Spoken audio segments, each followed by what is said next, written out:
تمام.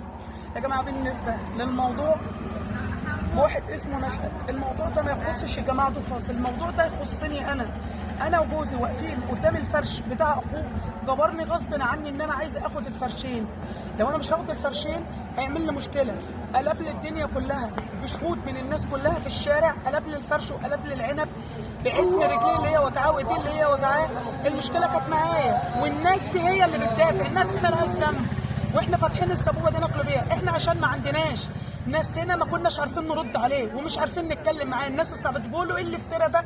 راح قايل له انت مالك؟ ما انت ابن وسخه شبهها، تمام؟ وراح شتمنا وقال لي ادبه علينا وقدام السوق كله باكمله، قال لي ادبه عليا ورمى فرشي في الشارع، والراجل ده مسك فيه وجاب له واحد اسمه ابراهيم بتاع جزم مقاويب بيته، مطلع عياله مقاويب بيته، راح جايبه شاهده ومسك فيه وشتمه، بيقول له استنى يا شلحت، تقول له شال حاجتك دلوقتي، راح رماله في الشارع، قال له ما تشيل ولا تغور في داهيه. ده بيقول للراجل الكبير ده راجل كبير اولا، وراجل صاحب مرض وساعة تعب، هو ايده مقطوعه وايده مقطوعه ورجله مقطوعه، والله العظيم والله العظيم والله العظيم قلب لي الفرش في قلب الشارع والسوق كله شايف، قطع في حته من الفيديو كلها ووصل اللي هي عنده وساب بقيه الفيديو. طب ما كنت كملت الموضوع كله على اخره، اشمعنى جيت علينا؟ ولا احنا عشان ما عندناش حد؟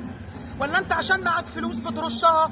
انت عاجز بس انت رميت الفرش بتاعنا كله في الشارع، كله رميته في الشارع وقلت مننا وقلت من الراجل ده. طب انت قلت من الراجل ده ليه؟ احنا ذنبنا ايه؟ عشان احنا مثلا ما عندناش حد؟ ما عنديش الا حته عيل، حته العيل بيقول لك تصدروا وتقتلوا لي، ينفع ويرضي ربنا؟ لو هو يرضي ربنا ده والناس كلها تناشد كده، كانت بصت على الفيديو كله، ما تبصش على حته صغيره، تبص على الكوم. انت عاجز تمام، بس انت رميت، ولما تشوف الفيديو وينزل وهو بيرمي لي الحاجه في الشارع انت هتحكم بنفسك وهتعرف اذا كان ده صح ولا لا، والناس دي مالهاش ذنب اولا يعني.